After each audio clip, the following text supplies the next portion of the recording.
and guarantee your money, because you can have it to where your dog basically scratches, and you could train your dog to scratch. You could have it to where your dog is going to, get down. Like, what I'm saying? You say you have a stuffed animal or a toy or something like that, and your toy is like, okay, like, I'm about to, it's like it's determination. And it's that pup already has high drive, you know, you take it and you go, all right, let's go. Like, okay, they got print drive. Okay, let's let them go. And then pull them. Oh, you want that? You want that? Okay, go get it. Go get it. Ah, good boy, good boy, good girl, good girl. Ah, I see them. Oh, yeah. And then you encourage it. They pull them back and they go, and now every time they get excited, they're all pulling after it. Encourage them. When you want something, you run after it. So then, yeah, you could basically train them to scratch. You could basically train your dog to scratch. And there's people that do it. I've heard people talk about it. But yeah, I do remember someone mentioning that. They said you could basically train your dog to be gay. The thing is, it has to have some type of gene in it, like a hard working gene, some type of determined, like some type of like a resilience gene in them, where they have a, let's say if they already have a high threshold for pain, and they're very determined. Like this one guy, he said he had a dog that was honey bunch red boy. I mean, it was honey bunch red boy to the T. You saw Bass Tramp, and it was like We Hunt, all those honey bunch dogs. Because I remember, because Jeep was so popular, I'll be like, oh, he's red boy Jeep, and he kept correcting me, saying, no, he's really a red boy honey bunch dog. I think it came from Bonafide. I think it was a Bonafide kennel dog. Um, but yeah, that dog. Oh man, that dog had mouth. Speaking of, he had determination, and he in that mouth, like he had those indestructible balls, where like they called them indestructible balls, where they were like hard plastic. I mean, like super hard plastic. But yeah, with those, you had to use that ball to play with him, and he could sink his teeth in. That's how hard he bit. It was just like, oh, but he couldn't be. He couldn't really do anything with him, because uh, that kennel was known for like not really taking good care of the dogs, even though they were well bred. But that dog had some type of kidney issues, so uh, it was really like fragile. But boy, oh boy, man, and you get one of them. You got a soccer ball, and you could kick the soccer ball, and he just grabbed the soccer ball and just and then he picked that soccer. I mean, he was so determined. He just hold on and just. He's like 32 pounds, like probably lighter. He's like little, and he just make these weird noises and just hold on to the ball. And you just see his teeth just sinking in, just deeper, and it's just like, whoa! Like, I mean, it was wild. I was like, man, it like so much determination and just so much drive.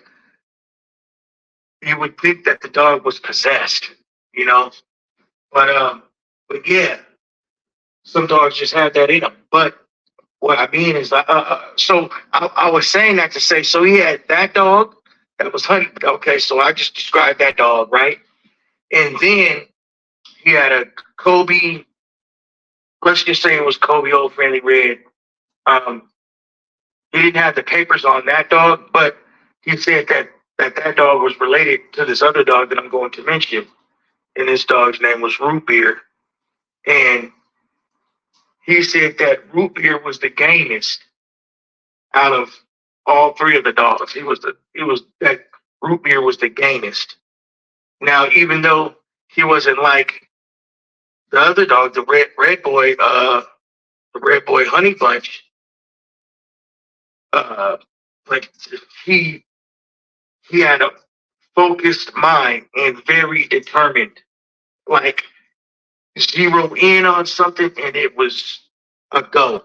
Like, but he was like more trainable, more, and man, you get an infrared beam and he follow that infrared beam and I mean climbing the walls to get after that infrared beam. You just like you could go around the floor and he chases and I mean talking about keep up with it. You could move it, infrared beam, follow it, and then would run it across the wall and the dog would run up to the wall and go get it and just bounce off the wall and just I mean you would have them jumping, literally jumping and bouncing off the walls, chasing that infrared beam. And he said that that dog was the gamest out of all of them. He was old family red. He was all he his pedigree went back to all that Wallace and all that stuff. I mean, you it was there. I want to say there was some Ishikawa. Yeah, it was old family red, just all that. And yeah, just that old family red dog was the gamest. He said. He said he was the gamest. Um, and he just didn't have that much mouth, but he would overwork something so much that I mean it would just be too much. They'd be like, "Oh man, he's just too much." There's nothing like like man. They'd be like, "Never mind." Like just too much too soon. And then I mean he's running over there like a dart, just like a flash, like and you pull him back. Once he's determined, it's oh nope, and he'd be the same. Like I remember, he used to be like, "Watch this." He would take him, and he'd be like, "Watch this scratch." So he'd take um, like a ball, whatever he was, you know, and he wasn't scratching over there like oh like he wouldn't run over there to the ball like you could just throw a ball and the dog would go huh and they'll run over there oh okay bring it back like they're playing fetch. Nah, he wasn't doing that. I mean he was focused, laser focused on that ball or whatever, and you throw that ball and he's looking at it and then you be like let him go and he's scratching over there like like like he's mad at the ball. Like I'm talking about like he would go and get it like the ball did something to him. It's just like it was pretty tough. So I mean, yeah, it's amazing on how he would do that. Just run it over like that. Just oh man, yeah, it was crazy. But anyway, when I sit back and I just imagine, because I mean, we're in the alley and one side of the alleyway where they're like basically like in a dead end. It was like a not really a cul-de-sac, but it was a house, and then like the backyard there was an alley right there in the backyard. The alley would lead to down to other houses or whatever, but it was a pretty long alley. And you take them down there and you say, "Hey man, you go down that way." That's how far he was scratched. You take him, and you go, "Okay, okay, here, see that ball? Okay, boom, that same soccer ball that the other dogs played with, it was flattened, because Red Boy flattened it. This dog named Red Boy, the Red Boy Honey Bunch. Dog, I mean, take it down that way and Root Beer, run over there, kicking up dust, kicking up all the gravel, dust, running over there so fast to grab that, to snatch that ball up, that deflated soccer ball. Yeah, man. And then they said he was the same way when it came to other things too. He scratched just like that, and just how fast he scratched. I mean, it was longer than 16 by 16. I mean, that was definitely longer than 16 feet. You know, it was like 30, 40 feet that he ran, and I mean, super fast. So I could imagine if he ran that fast, 30, 40 feet, just I could imagine what it would look like when he run, you know. So for 16 by 16, you go in the middle, so that's 8 feet. You got to run. So oh yeah, so that was oh yeah, that was real. That was a hard impact.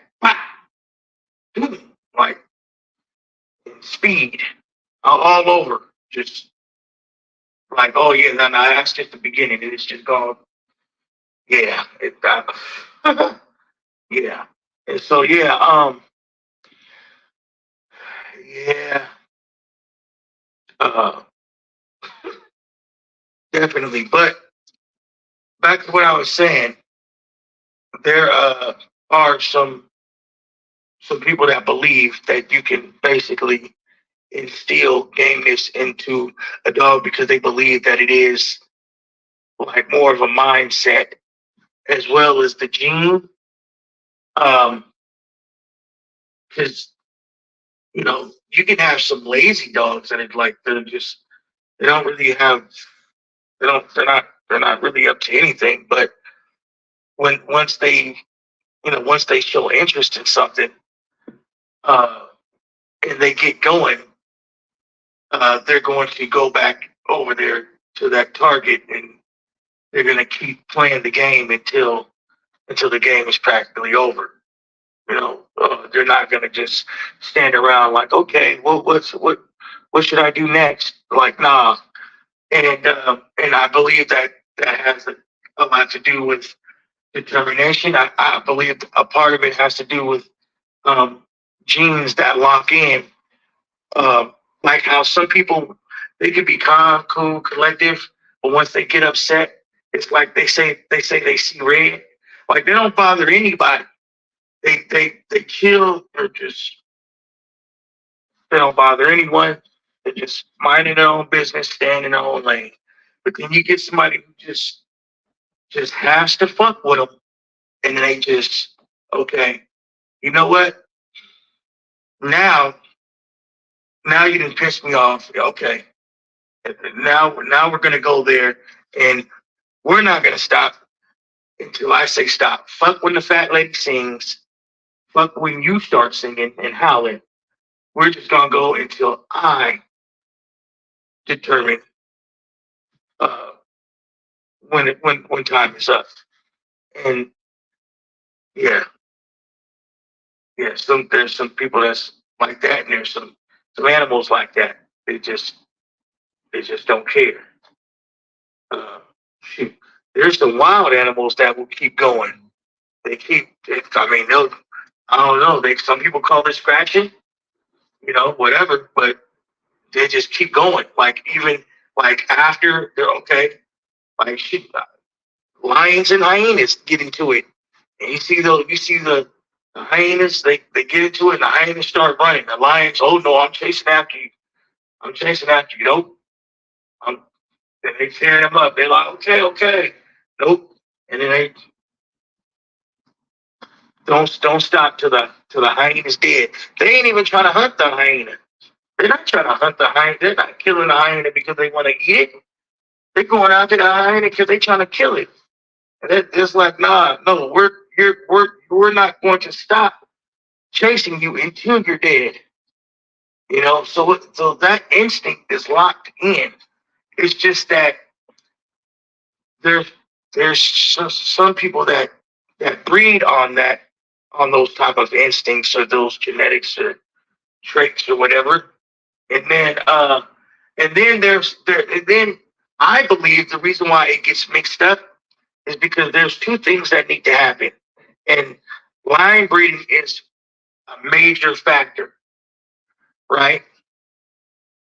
Um, I believe it is because you can have let's say, for instance, you can have one dog that's just determined, they're beastie, they're red. I mean, it's all there. And you have another one that's the same, but but they might be just one of a kind out of their family. And then you breed them together, and it may not click because they just have that mindset, but the genes may not match up. So the thing is to have one that has that determination, that mindset, that whole everything, and then find another dog that's related that has the exact same mentality, same gene, basically the same thing, and then you breed them together. But in the dog world, they're somewhat related, like so that it would be you keep it like, okay, cool, you have it like that, and then because my thing is if you inbreed too soon, then you're forced to outcross, right? And then once you outcross, then you have to pay close attention to the traits and what's happening, and then not only that, basically, really if you're really trying to perfect it, you got to keep the whole litter. And if you're not going to keep the whole litter, make sure that they're nearby so you can find out how did this dog turn out? How did they turn out? Because you can't just go off with the first 2 months that you see them, because that's just developing puppy stages. And then, but how do they act when they turn a year? What's their behavior when they turn 3 years? They say a dog's not fully mature until he's 5 years old. That's when you know. That's when you actually know a dog. After 5 years, that's when you truly can say you know that animal. Because just like back in the day with the Kobe dogs, Kobe's picture, I don't think he turned on until he was like 3 or 4 years old. There's some dogs that don't turn on until they're up there in age. A year old, 18 months, that's still considered a puppy. They say a dog should be at least 18 months. It's funny because people say the rule is at least 18 months. But you know what a lot of people do? As soon as they turn 18 months, oh, let's go. They said at least 18 months. That means at the youngest they should be is 18 months. That's what that means. It means the youngest they should be is 18 months.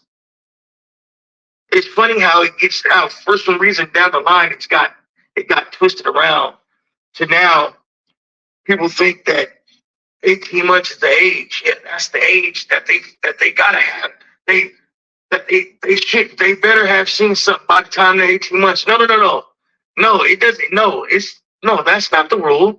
The rule is not they better have seen something by the time they're 18 months. No. The rule is wait until they're 18 months at least, the youngest. And then once they turn 18 months, then you start to look at them and start to assess and then see how they're acting.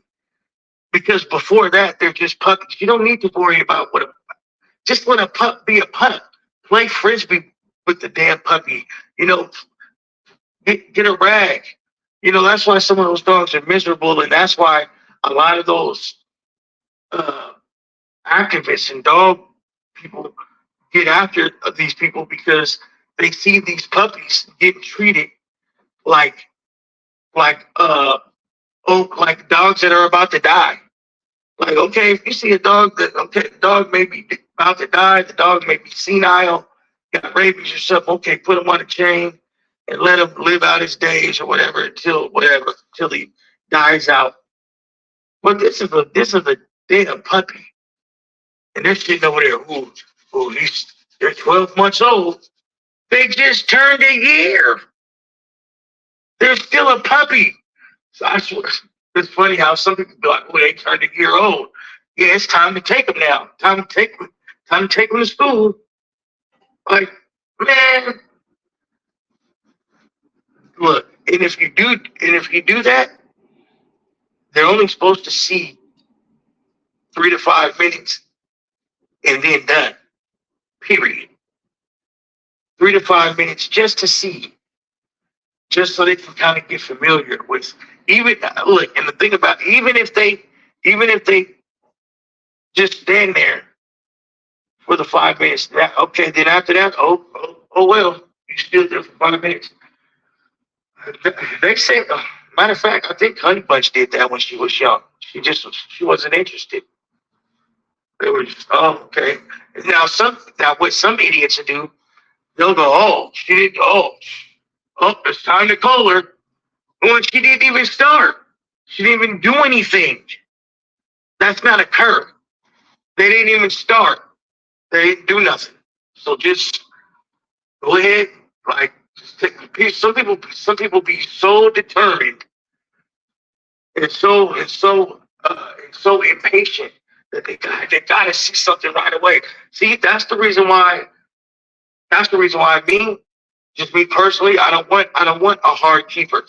That's why I prefer right now to not get red boy dogs because of my situation. I don't have a bunch of acres, you know, dogs barking all night, scaring off coyotes. I don't have that. I don't have the acres to need something like that. I don't need something that's gonna bark all night,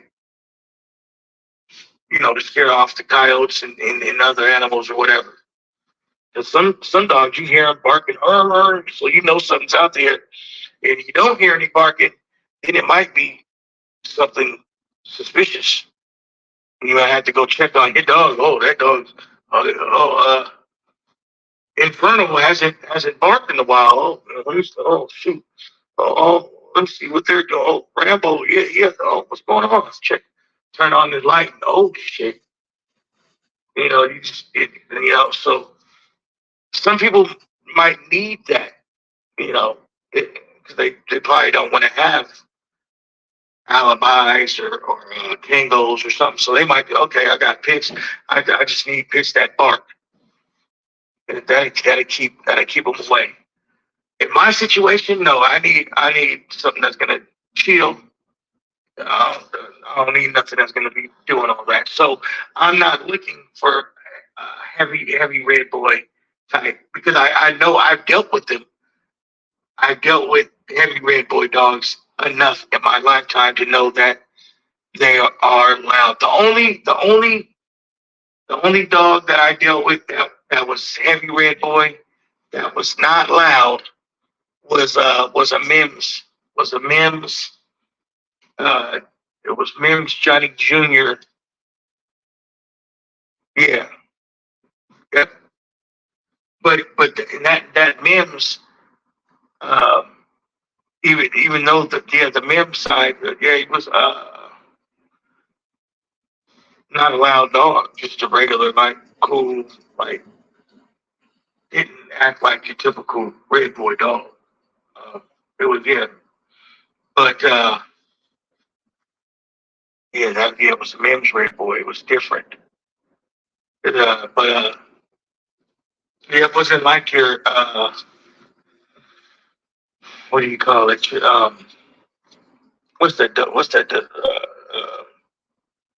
Like that Yellow John stuff. Oh yeah, that red boy and the other what's the other one? The Katie Marlowe stuff. Yeah, they're that's the stuff that comes. The red boy dogs that come down from those dogs are extremely loud and vocal. Yeah. I don't know about the Olin stuff. Like the Fishers and all that. I don't. I'm not familiar with that. I just know about, well, Cottingham, but I guess that's not really considered red boy. I guess that's more um, something teal, something like that. Uh, what is it? Out Medellins or something? Uh, but yeah. So, but I've had Cottingham. Uh, I've had a heavy yellow. Um, there's a heavy yellow. And mind you, yeah, she was off a tent stud to gal, but it was all the buckskin. None of that. I don't know. I've been hearing about these different colored dogs that supposed to come off, I guess, Thug and Thor or whatever. But I know the dog that I got off Thug was, uh, matter of fact, both dogs I got off Thug were the buckskin, black mask, the real. It wasn't none of that other funky stuff that they talking about that's going around now. I don't know, but yeah. So yeah, it was that, and let's see, and there was another. Trying to think. Uh, oh, and then there was a. So there was a. Oh, and then there was something off of Graveyard, Champion Graveyard. She was loud too, and she was very aggressive. Yeah, I had a daughter at Champion Graveyard. She was, she was. Woo. Yeah, I think it was, what is it? Graveyard bred to Penny. Yeah, I think it was Penny or Penny. Yeah, she was Penny too. I believe so. Yeah, but yeah, those dogs can be very loud, very wild. I don't. I mean, that Champion Graveyard dog, she was busting out of the kennel. I mean, taking her. I mean, I couldn't keep her in the kennel. And every time she bust out, gums bleeding, chewing up the. I mean, I'm just like, oh my goodness, like just too much. Just want to tear everything up. She's the one that tore up my. I had a box of baseball cards, and first readings, I'm like, the dog's not gonna mess with these baseball cards. Like it's like, no, the dog went in my room and tore up the whole. What was it like? A third. Yeah, it was about a third. I mean, these valuable baseball cards, man, nice ones. I mean, I'm talking about she had to tear up the better ones. The ones that she didn't touch were like, okay, yeah, these are fine. But the ones that she chewed up were like old Ken Griffey's and man, the real deal. You know what I'm saying? Like, man, yeah, man, yeah, no, no, I can't do it. Yeah, I was pissed. I was pissed, but I mean, I couldn't. I could only blame myself. I'm like, man, I should have just kept him. I should have put him uh, up above, like, and hit him up on the top counter. But I thought that they would be fine in that box sitting in the corner. No, no, no. Drool, and I mean, like, why? You keep feeding you dog food, and you want to go eat up baseball cards, man. But anyway, yeah. Whew, it was like I want to say a 40-pound box of baseball cards. Yeah, that's how many baseball cards were in there. All right. Well, let me get off the baseball cards. But yeah, so anyway, that's the reason why no more, none of that red boy stuff. Not, no, not until I can get a yard and all that. So anyway, um, so I'm being very careful, and I'm sitting back and I'm trying to, and I'm figuring it out. I have an idea of what I want. I'm just not really speaking on all of it right now because there's just nothing to talk about until it gets done. But yeah. But like I said, um, high drive and determination, but for the right things, you know, or things that you provide, you know, hey, stuffed animal, you know, uh, a little toy, a little rawhide, something that you could use, like, I guess, like a flirt pole. And no, it's not. And see, and this is the thing that irks me when they see treadmills. They say, "Oh, it's for the dog to get strong so they can be a fighter." What about weight pull competitions? What about that they actually have treadmill racing competitions for ADBA and I believe UKC. What about training a dog to run full speed so it can do lower course?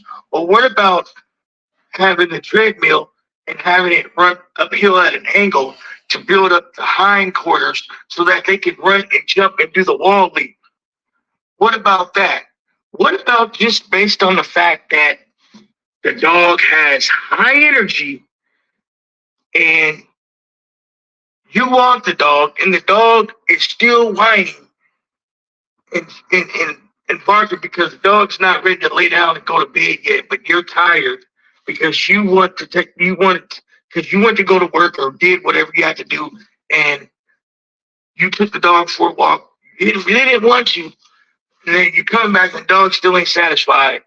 So what? So okay, a treadmill. Hey, that'd be a good idea to help burn some energy. But you get these idiot uh, tree huggers that just believe that everything is about fighting and something to do with violence all the time, just because the next person did that. And so that's why you have to really watch your ass, and you have to make sure that you are on top of your game when it comes to the dog thing. If you're still doing stuff and you're doing things that you really shouldn't be doing, um, you need to really you need to keep, you need to keep your, what they say, don't shit where you lay, don't shit where you work. You know what I'm saying? Like, so if you know that you might be doing something that you shouldn't be doing, don't have your don't have your yard looking shit.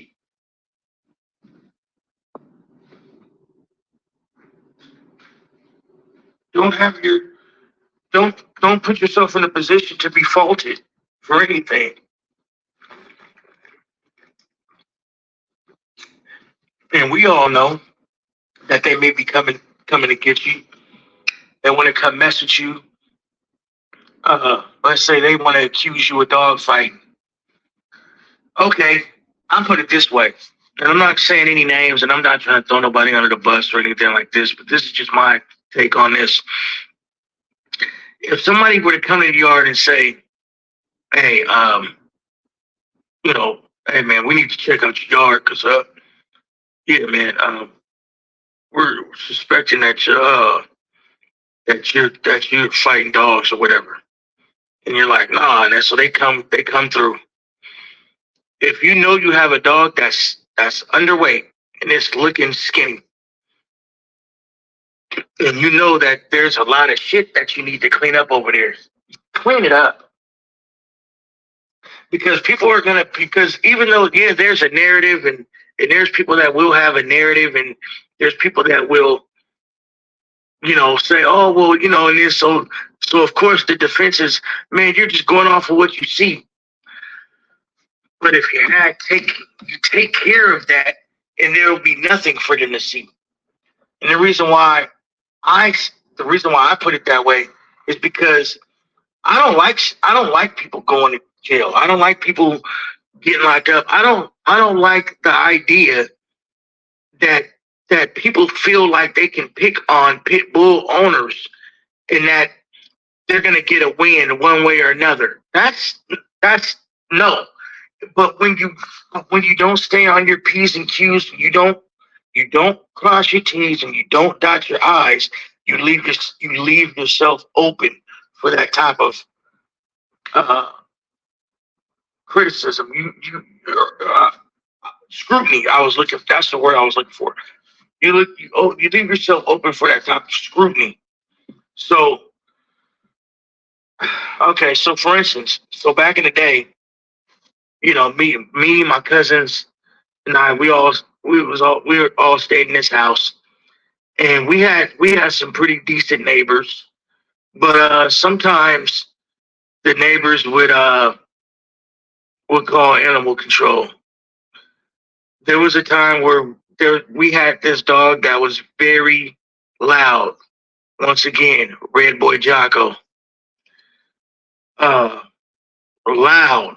Barker would not shut up. So we ended up putting a muzzle on her, right? So she would shut up. She was well fed, and she was she was well fed, you know, everything. Um, so anyway, so they called animal control. And they said, hey, your dog has a muzzle on it. It's on the chain. I said, well, she barks a lot, and we get a lot of complaints about barking, and I don't want to get rid of her. I'm hoping that she'll eventually grow out of it. But she barks entirely too much, uh, and so I put the muzzle on her temporarily just to kind of keep her quiet or whatever. So they went and they looked around because she wasn't the only dog there. He was her. She was about 5, 6 months or something like that. Anyway, there's other dogs there. Mind you, we just had them on regular chains, not no heavy, you know, uh, boat anchor chain or nothing like that. Just regular cool chains. Uh, adapt to size or whatever. So they came and they looked around and they're like, "Oh, all right, you guys are good." Because one of their concerns was, well, what if she needs some water? What if she needs to drink some water? And I'm like, well, when they drink, they lap up the water, right? They lap it up. I'm like, the muzzle's not that tight to where she can't lap up water. It's just stopping her from opening her mouth wide enough to yodel like she does. That yodeling and that howling and all that. So anyway, you know, um, they just was like, okay, just the spectacle of it, you know, it was just kind of weird, whatever. But we think we still got to keep our dogs at the end of the day because the dogs were healthy and the yard was clean. There was nothing they could say because they said, oh, these dogs, yeah, there's nothing like these dogs are well kept. Look, and that's the point that I'm making. So people can call animal control, they can come over, they can have all kinds of whatever. But if you don't give them something to mess with you about, then they have nothing and they walk away empty-handed. Period. You know how many times animal control has been called in my lifetime over there? Never, never have they walked away with a dog. Never have they been able to say, "Oh, we got to take this dog because of such and such." That's never, ever happened. Never.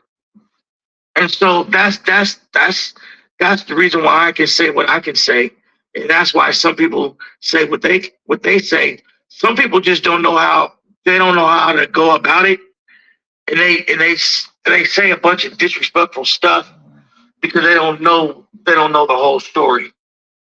You know, they sit there and say a bunch of nonsense and things, and they say a bunch of stuff to get some recognition. They say things to ruffle people's feathers, to keep a feud going. But yet, but all they're really doing is throwing rocks and hiding their hand. They're talking. They're bringing up, you know, people's situations. They're and then they turn around and say, "Oh, I was just doing this. I was just doing that, and I don't know why you're upset." And this and that. But then they turn around and keep provoking. So that's like me. Okay, that's like somebody walking up to somebody and stepping on their shoes, right? And then the person gets mad and says, "Hey man, why you stepping on my shoes, bro? You stepped on my shoes." And they say, "Oh, my bad. I was just trying to get by. My bad. I was just trying to get by. I didn't really mean to step on your shoes." And then the person be like, "Man, just watch where you're going next time, bro. It's cool." And they say, "All right, that's good." They say, next," and then you're like, "All right, cool." And then they be like, "Man, this dude stepped on my shoes." Right? He's talking to his homeboy, and he overhears him. And then he gets far away and goes, "Yeah, and I'll do it again, motherfucker. Yeah, da da da." That's what some of these cats is like. They're doing that, going, "Bro, you was just acting like it was cool." And then you get way down there and you start talking about, "Yeah, I'll do it again, motherfucker. Yeah, fuck that motherfucker." And it's like, hold up, you're the one that stepped on my toes. You're the one that stepped on my shoes. And now that I got a problem with that, now you now you act like you got a problem because I I didn't like the idea of you stepping on my shoes because I had to wipe my shoes. And come on, man. Like, and then they keep going. They keep going. "Yeah, I stepped on your shoes. Yeah, what you gonna do about it? Yeah, yeah, what you gonna do about it? Ha ha ha." And they're like getting ignored. But then they keep going. "Oh yeah, you want to start something, and then you ain't gonna tell me when to stop. And I'm gonna keep going. And it's like, you the one that started it. I didn't start nothing. You started it by stepping on my shoes. But you trying to flip it. You're trying to flip the narrative and trying to make it seem like I did something to you, and that you're defending yourself when you were the one that started the whole thing. And then trying to make it seem like they're in the right, and trying to make it seem like they're defending themselves. No, you're not defending yourself. You're the one that's being the perpetrator. You know, and it's ridiculous how people try to flip it, and they try to use these reverse psychology games and say, "Oh, you're just mentioning my name to get views." Bro, how many times have you mentioned other people's names when ain't nobody even talking about you? You just keep going and keep going and keep going because you don't have anything to talk about but another man. You know?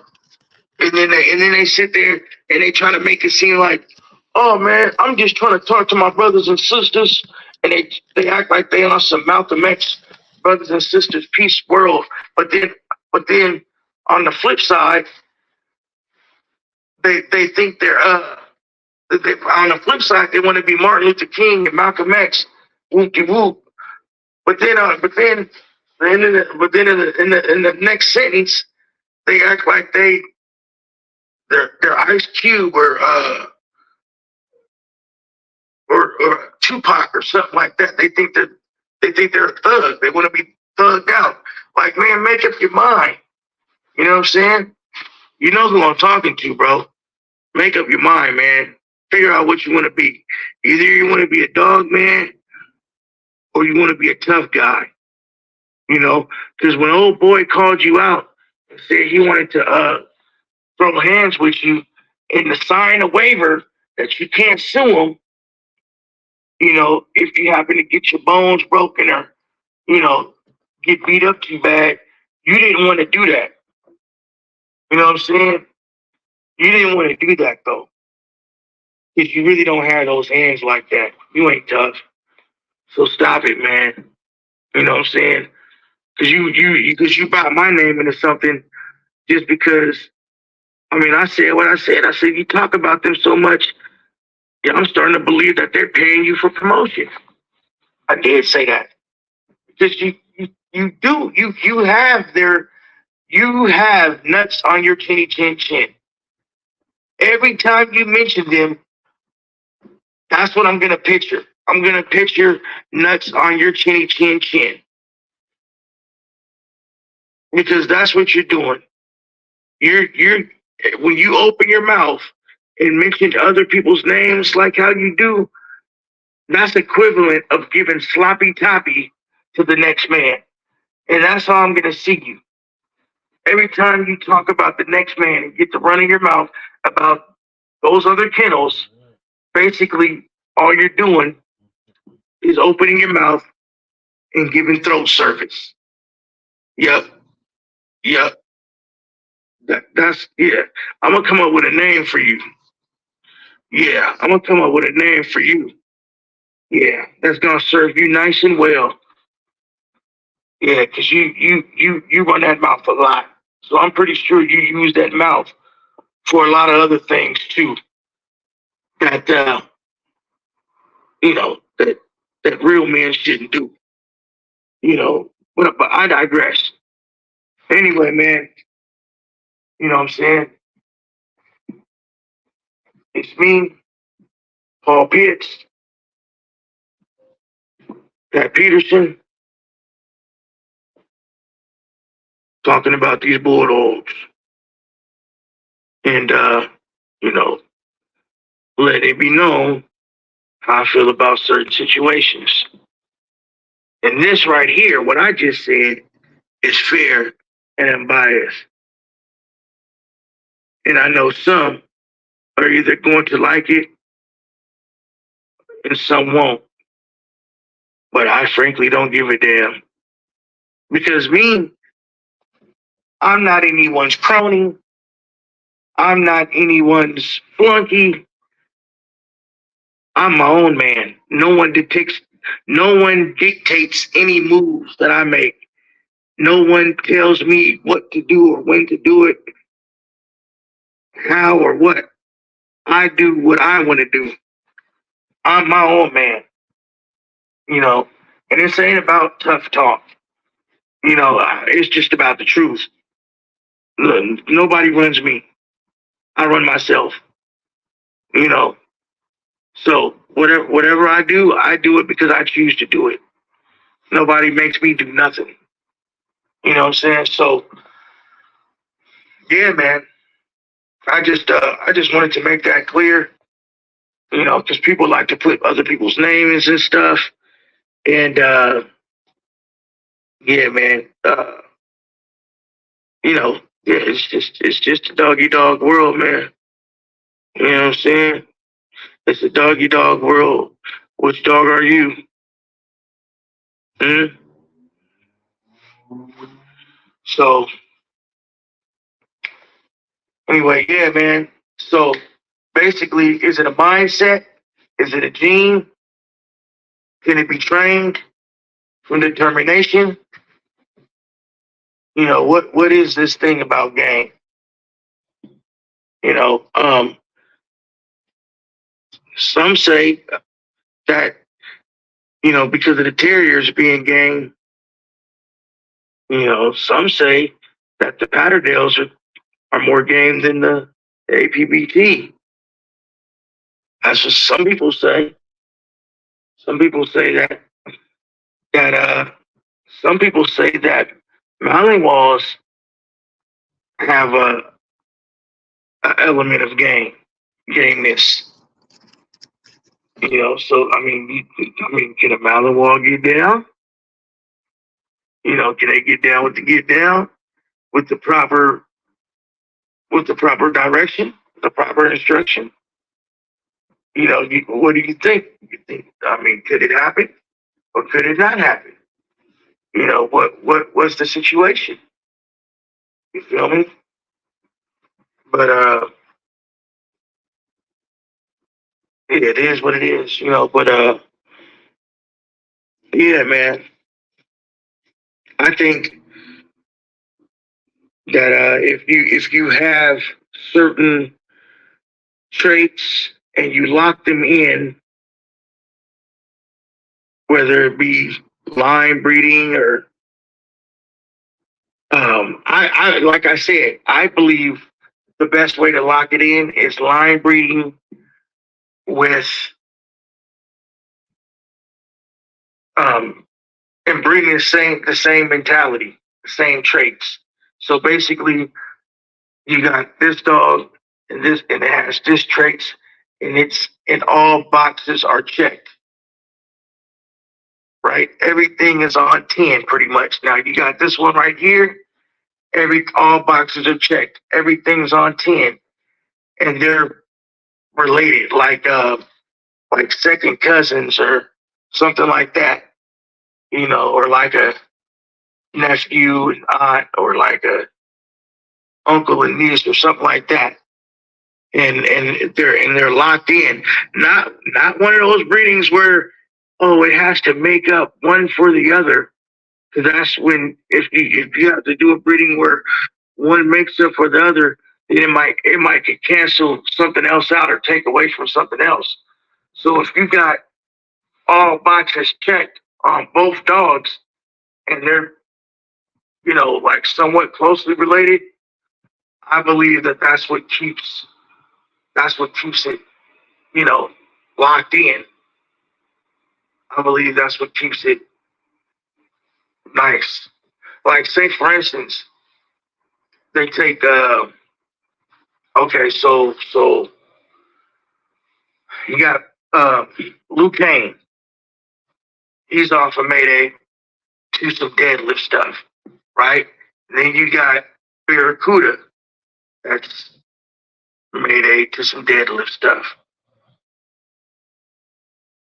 You say, I would take, yeah, I would take Luke Kane, Barracuda type, and do it like that, you know, like, and I think that would be nice. Now, Hotch, yes, that's nice, but I would take something like say Hotch, his offspring and his like relatives like off of Mayday, and like since it's more of the Hollingsworth side and less of the Red Boy Jocko side, I say, okay, well, they can go in a other direction, like CML's Little John, like say CML's Little John to something that Hotch bred to, you know, and then take those dogs and like Hotch, Macho Buck, CML Little John, because it's more of the Red Boy Jocko, Hollingsworth, Patrick type, that family. But then you have the Red Boy Jocko, or you have the Mayday to the just Red Boy Jocko. So I'd say, okay, Mayday to the Red Boy Jocko, you know, uh, yeah. So I would say more of yeah, like I said, or actually not just Red Boy Jocko, but sorry, Mayday to the Deadlift. Yeah, because Deadlift is its own line. It's not just Red Boy Jocko. I mean, it's Deadlift. Deadlift has established, that line. So you got, Deadlift. You got the hot dog. All the burn stuff. Uh, you got the what you call it? The Wakama stuff. The Big John. Now, I don't know why. Oh, I did hear about why they did that breeding with that Mims. The Mims. I want to say, what is it? No, not the snooty stuff or whatever. what was it, Gabriel stuff or I don't know. Somebody had talked about that breeding. Because I was thinking if they did that just for mouths, then I mean the Big John stuff already had mouths, but I wonder how that Big John stuff would click with the hot dog stuff, like walk them on to the burn stuff. I've never I've never heard of anything like that. I wonder how that will work. I mean, I'm pretty sure people probably did that and just never said anything. Like, oh yeah, nah, like no, this is too explosive, and too many people would just jump on this. Let's just say that this is another cross. Like, cause I yeah, man, that would be something. Yeah, tell me in the comments what you think when you check out this video. Tell me in the comments what you think. If you listen to the video all this, till this point on, let me know in the comments what do you think, or do you even know about that breeding like that? Do you know like a Waccamaw to the burn stuff, like the Big John stuff to the hot dog or the humdinger and all that? What I mean, to me, I think that would produce some beast, some monsters. I believe that would produce some catch weight monsters, some nice good old hog catchers, and they're you know uh it's pure Red Boy Jocko, ambulance left and right.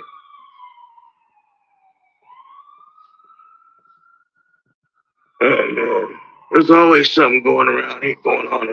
The ambulance, but ambulance, fire trucks, and all these cars, squad cars, all. Anyway, but yeah. So yeah, just let me know. Let me know in the comments what you think, or how your opinions on how you think that would turn out if you took a nice, good,